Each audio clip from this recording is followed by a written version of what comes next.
Hello दोस्त, आपके अपने YouTube channel Annu online GK MP पर आपका स्वागत है। ऑनलाइन संबंधित किसी भी प्रकार की जानकारी के लिए हमारे चैनल को सब्सक्राइब कर ले ताकि नई अपडेट आप तक सबसे पहले पहुंचे। चलिए वीडियो को शुरू करते हैं।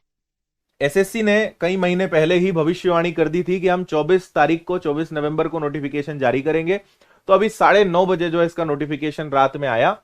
तो 24 तारीख से आज से ही फॉर्म भरना शुरू हो गए हैं और 31 दिसंबर जो है इसकी लास्ट डेट रहेगी। मेरी एक छोटी सी रिक्वेस्ट आपकी रहेगी कि फॉर्म आप जल्दी भरने का प्रयास करना, लेकिन 1 या 2 दिन थोड़ा सा रुक जाना, क्योंकि कई बार हम जल्दबाजी में पूरी इंफॉर्मेशन नहीं होने के कारण गलत कर देते हैं और फिर बाद में दिक्कतें आती है। तो मैं एक अलग से वीडियो भी बनाऊंगा कि आपको फॉर्म कैसे भरना है और किन बातों का ध्यान रखना है। तो थोड़ी सी जल्दबाजी नहीं करना, 1-2 दिन, लेकिन बहुत इंतजार भी नहीं करना है। 1-2 दिन समझ के और आपको फॉर्म भर देना है। हालांकि समय काफी, आपके पास 1 महीने से ज्यादा का समय है फॉर्म भरने के लिए। 31 दिसंबर जो है अंतिम तिथि है। ठीक है, इसके बाद अगर हम आगे बढ़ते हैं तो अपने काम की चीज है, एग्जाम कब होगा, तो यह भी भविष्यवाणी पहले ही की जा चुकी थी। डेट अभी यहां पे नहीं है, लेकिन फरवरी मार्च 2024 में इसकी एग्जाम रहेगी। और एसएससी जीडी और एसएससी एक कदम आगे ही चल रहा है। ये तो 2023 का नोटिफिकेशन है, 2024 के बारे में भी सब कुछ अभी से इन्होंने जारी कर दिया है, जिसकी हम बाद में अलग से बात करेंगे।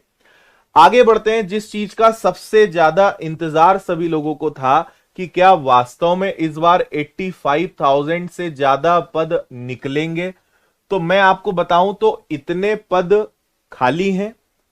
ठीक है, लेकिन हर बार की तरह वैकेंसीज बाद में बढ़ेगी। पर फिलहाल आपके लिए अभी 26,146 वैकेंसीज हैं, है ना। 26,000 वैकेंसीज हैं आपके हाथ में।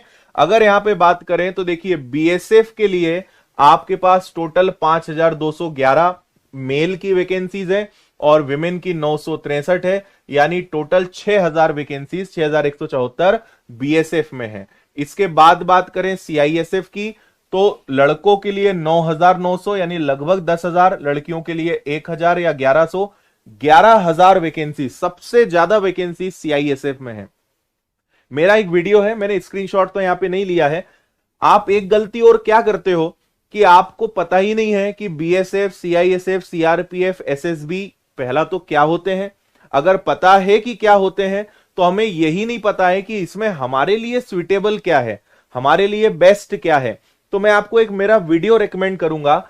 आप बस YouTube पे इतना सा इस वीडियो के एंड होने के बाद टाइप करना व्हाट इज सीआरपीएफ, सीआईएसएफ।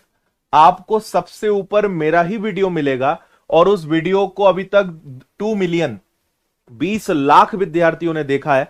वो वीडियो आप देख लेना, उसमें मैंने पूरा एक्सप्लेन करा है कि बीएसएफ क्या होता है, कहां पोस्टिंग मिलती है, क्या काम करना होता है, सीआईएसएफ क्या है, सीआरपीएफ क्या है, एसएसबी क्या है, आईटीबीपी, असम राइफल्स, सबके बारे में बहुत प्रॉपर तरीके से बताया है। वो वीडियो देख लेना आप सब लोग, सब चीजें आपको क्लियर हो जाएगी।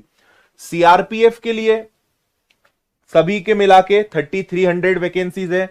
एसएसबी की बात करें तो 635 वैकेंसीज हैं। इसके बाद आईटीबीपी में काफी सारी वैकेंसीज हैं, बाकी के कंपैरिजन में लगभग 3100 वैकेंसीज। फिर हम बात करें असम राइफल्स, तो यहां पे 1490 वैकेंसीज हैं। और last but not the least SSF, जिसमें आपकी 296 वैकेंसीज हैं। तो देखो, सीआईएसएफ इस बार टॉप पर है। सीआईएसएफ में आपको अच्छी खासी वैकेंसीज यहां पे देखने को मिल रही है और सीआईएसएफ वैसे भी काफी बेहतर है, बेहतरीन है, कोई दिक्कत नहीं है। एसएससी जीडी पसंद करने के जो कारण होते हैं, उसमें पहला कारण तो क्या होता है कि एसएससी जीडी की क्वालिफिकेशन ओनली 10th है। दूसरी सबसे अच्छी बात जो भारत में कुछ ही एग्जाम्स में है कि अगर आपकी इंग्लिश कमजोर है तो आप यहां पे हिंदी को चुन सकते हो। हिंदी या इंग्लिश में से कुछ एक आपको विषय चुनना है, इसलिए भी लाखों की संख्या में विद्यार्थी इसका फॉर्म भरते हैं, क्योंकि हिंदी विषय यहां पर मिल जाता है। तो 10वीं के बाद ही आपको सेना में जाने का मौका मिल रहा है और हिंदी विषय है तो इंग्लिश आपके लिए बाधा नहीं बनेगी, लेकिन उम्र बाधा बन सकती है। उसकी डिटेल मैं आपको दे रहा हूं। जैसा मैंने कहा, थोड़ा सा इंतजार करिए, सारी चीजें मैं आपको समझा रहा हूं। तो भाई ये तो हो गया आपका सारा वैकेंसीज के बारे में, 26,146। लेकिन मैं आपको 2 बातें फिर से कहना चाहता हूं, वैकेंसीज बढ़ेंगी और 26,000 भाई जितनी ज्यादा वैकेंसीज होंगी उतना ज्यादा अच्छा है, उतने ज्यादा विद्यार्थियों को रोजगार मिलेगा। लेकिन एक बात है कि 26,000 हो या 40, देखो वैकेंसीज ज्यादा होंगी, कट ऑफ और कंपटीशन थोड़ा सा कम हो जाएगा। वैकेंसीज कम होगी तो मेहनत ज्यादा करनी पड़ेगी। अल्टीमेटली वैकेंसी एक ही चाहिए हमें, 40,000 होगी तब भी एक ही चाहिए होगी। तो यहां पे अगर कोई कहे सिर्फ 26,000 है तो मुझे थोड़ी सी हंसी आएगी यार। 26,000 मायने रखता है, बहुत ज्यादा वैकेंसीज होती है और पेपर का लेवल बहुत सामान्य होता है। ठीक ठाक मेहनत कर लोगे, सिंसियर हो जाओगे, आराम से एग्जाम निकाल सकते हो। इसको कम नहीं बोलते हैं। कम तो अब सोचो यूपीएससी को क्या कहोगे जहां पे 300 400 500 600 ही वैकेंसी निकलती है। उसके लिए एक बार सिर्फ लगाएं तो समझ में आता है कि सिर्फ 600 वैकेंसी, सिर्फ 26,000 वैकेंसी कहना थोड़ा सा मुझे गलत लगता है। हम सभी चाहते हैं कि यार ज्यादा से ज्यादा वैकेंसीज निकलें, बट वैकेंसीज बढ़ेंगी। एंड दूसरी बात, हमें एक के लिए जी जान एक लगा देनी है। क्लियर है? और परसों जब मैंने वीडियो बनाया था तब मैंने कहा था कि अभी अनुमान मत लगाओ, नोटिफिकेशन आने दो, पता चल जाएगा। तो कहां 85,000 और कहां पे 26,000, दोनों में काफी डिफरेंस आ चुका है ना भाई। तो टोटल ये वैकेंसीज हैं। आगे आपको मैं लेकर चलता हूं। आपका अगला सवाल होता है उम्र को लेकर, 18 से 23 वर्ष, और इसका कैलकुलेशन 1 जनवरी 2024 के हिसाब से किया जाएगा। 1 जनवरी 2024 के हिसाब से आपकी उम्र 18 से कम और 23 से ज्यादा नहीं होनी चाहिए। हालांकि कैटेगरी वाइज रिलैक्सेशन है। एससी एसटी के विद्यार्थियों के लिए 5 साल का रिलैक्सेशन है, यानी वो 28 साल की उम्र तक फॉर्म भर सकते हैं। ओबीसी के लिए 3 साल का रिलैक्सेशन है। वे लोग, इसमें आप 3 जोड़ देंगे तो 26 वर्ष तक भर सकते हैं। एक सर्विसमैन के लिए भी 3 इयर्स का रिलैक्सेशन है। तो मिनिमम 18 और मैक्सिमम आप देख सकते हैं जनरल या ईडब्ल्यूएस के लिए 23 और एसटी एससी के लिए 28, ओबीसी के लिए 26 इयर्स तक वो फॉर्म भर सकते हैं। ठीक है, आगे चलें। अब बात करते हैं एजुकेशनल क्वालिफिकेशन की। तो जैसा मैंने कहा कि ये एक ऐसा शानदार एग्जाम है जिसमें केवल 10वीं पास चाहिए। अगर आपका 10th कंप्लीट हो चुका है या आपके आसपास कोई भी ऐसा विद्यार्थी है, आपका भाई बंधु कोई भी है, तो आप बिंदास उन्हें सजेस्ट कर सकते हो। उन्हें तैयारी भी करनी चाहिए, फॉर्म भी भरना चाहिए। ठीक है भाई, चलो। इसके बाद अगर आपने एनसीसी कंप्लीट करा है तो आपको एनसीसी के आधार पे भी यहां पे मिलेगा। अगर आपके पास एनसीसी का सी सर्टिफिकेट है तो 5% आपको मार्क्स मिलेंगे। बी सर्टिफिकेट है तो 3% ऑफ द मैक्सिमम मार्क्स आपको मिलेंगे। ए सर्टिफिकेट है तो आपको 2% मार्क्स मिलेंगे। तो एनसीसी सर्टिफिकेट का आपको यहां पे बेनिफिट मिलेगा। डिपेंड्स कि आपके पास एबीसी कौन सा वाला है। आगे चलते हैं।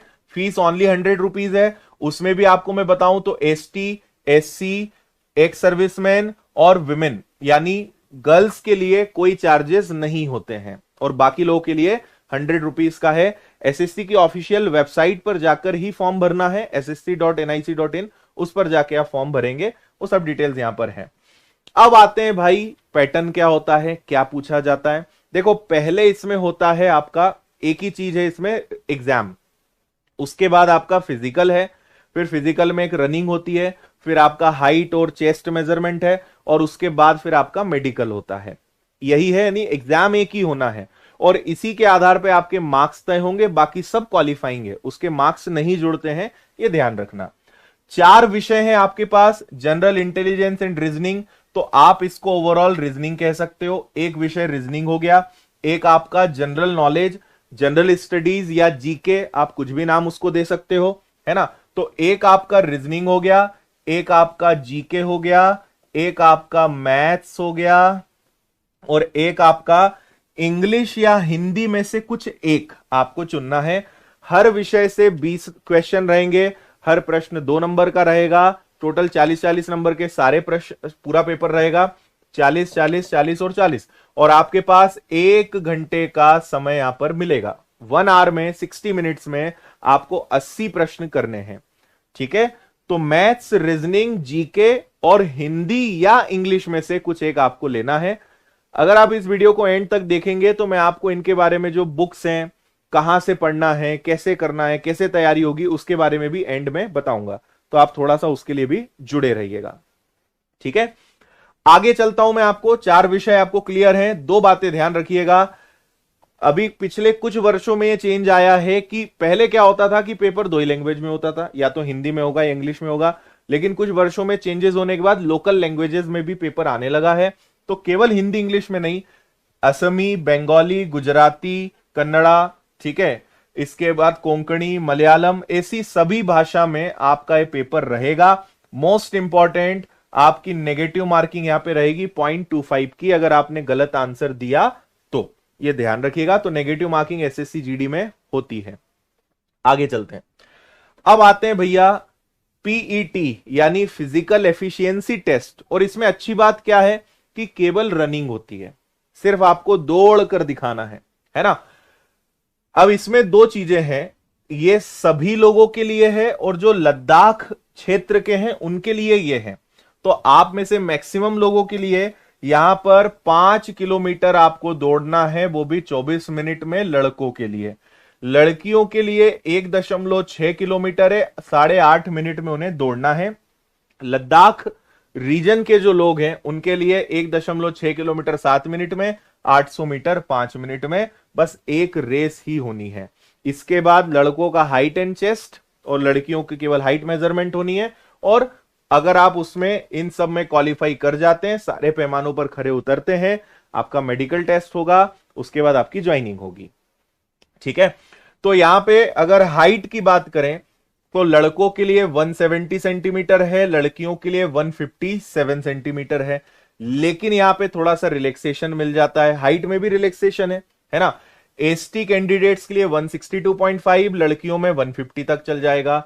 All scheduled tribe candidates of north eastern states 157। अब इसको आप थोड़ा सा पढ़ लेना, और नोटिफिकेशन हमने विनर्स इंस्टीट्यूट के टेलीग्राम पे डलवा दिया है, तो थोड़ा सा आप इसको डिटेल में देख लेना, क्योंकि इसमें सब लोगों के लिए अलग अलग चीजें हैं, है ना। चलो फिर अगर लड़कों के लिए बात करें तो सीना फुलाने और ना फुलाने का तो अनएक्सपांडेड 80 होगा, और एक्सपांडेड और अनएक्सपांडेड मतलब फूला और बिना फूले दोनों में 5 का डिफरेंस आपका होना चाहिए, है ना। बाकी फिर यहां पे भी थोड़ा सा रिलैक्सेशन है। बस ये दो चीजें हैं। इसके बाद सीधा आपका क्या आ जाता है, इसके बाद सीधा आपका मेडिकल होगा, जो बाद में होगा, स्टेप बाय स्टेप होगा। पहले रिटन एग्जाम, फिर फिजिकल, फिर आपका मेडिकल होगा, उसके बाद आपकी ज्वाइनिंग होगी। मैं फॉर्म भरने पर से एक अलग से वीडियो बना के आपको जानकारी दूंगा, इसलिए 1 या 2 दिन थोड़ा सा इंतजार कर लेना, जल्दी नहीं करना। सब सीखने के बाद, समझने के बाद एसएसएफ, सीआईएसएफ, सीआरपीएफ सब देखने के बाद आराम से फॉर्म भरना है। तो थोड़ा सा 1-2 दिन का इंतजार करना, मैं वीडियो बना के आपको सारी बातें बताऊंगा। दूसरी बात कि अपनी फोटो का विशेष ध्यान रखना है। बहुत सारे बच्चों का फॉर्म रिजेक्ट हो जाता है, वो फोटो कुछ भी डाल देते हैं। केवल ये एक सही फोटो यही एक्सेप्टेड है। एसी फोटो है, चेहरा ही नहीं दिख रहा है, टोपी पहनी हुई है, ब्लर है, डार्क है, इन्वर्टेड है, उल्टा फोटो है, चश्मा पहना हुआ है ये सब रिजेक्ट हो जाएंगे। केवल एक ही फॉर्मेट में आपकी फोटो एक्सेप्ट की जाएगी। मैं ये इसलिए बता रहा हूं, सबसे ज्यादा लोगों का फॉर्म रिजेक्ट होने का प्रमुख कारण में से ये पहला कारण है। इसमें बहुत लोग गड़बड़ करते हैं, तो आप ये गलती नहीं करना। क्लियर है भाई सभी को? सारी बात समझ में आ गई? तो हमने एज, क्वालिफिकेशन, इसके अलावा एग्जाम पैटर्न, फिजिकल, सारी बातें करी। वैकेंसीज कितनी है ना। एक बार आपको और दिखा दूं, कुछ लोग पूछ रहे हैं लड़कों के लिए टोटल वैकेंसीज कितनी है। 23,000, 23,347 वैकेंसीज लड़कों के लिए है, और लड़कियों के लिए कितनी है 2799। मैं आने वाले हफ्ते में आपको जो विनर्स के अभी लास्ट एग्जाम में एसएससी जीडी में जो चयनित बच्चे हैं, उनसे अभी उन्हें यहां तो बुला नहीं सकते क्योंकि उनकी ट्रेनिंग चल रही है, बट मैं जूम वीडियो कॉलिंग के माध्यम से उनसे बातचीत करके आपको जरूर बताऊंगा कि उनका सिलेक्शन के बाद, सिलेक्शन की प्रोसेस में उनका अनुभव कैसा था, और अब उन्हें जॉब करते हुए कैसा लग रहा है। तो मैं कोशिश करूंगा कि आईटीबीपी, असम राइफल्स में भी हमारे स्टूडेंट्स हैं, सीआईएसएफ, सीआरपीएफ, कहीं ना कहीं स्टूडेंट्स हैं, तो मैं आपको वीडियो कॉलिंग के माध्यम से बात करके उनसे आपका इंटरव्यू करवा दूंगा। तो आपको थोड़ा समझ में आ जाएगा कि बिफोर और आफ्टर में क्या डिफरेंस है और एक कैसा जॉब है। तो आपके लिए थोड़ा और इजी हो जाएगा उनको समझना, क्योंकि हजारों की संख्या में विनर्स के विद्यार्थी एसएससी जीडी के माध्यम से काम कर रहे हैं। अब मैं अगली बात आपको बता देता हूं, अगर इसके अलावा कोई डाउट है इस वीडियो के एंड हो जाने के बाद आप कमेंट करना, मैं कल फिर से लाइव आके आपको सारी इंफॉर्मेशन दे दूंगा। अगर वीडियो को आपने लाइक नहीं करा है तो लाइक के बटन का प्रयोग जरूर करिएगा, है ना जी।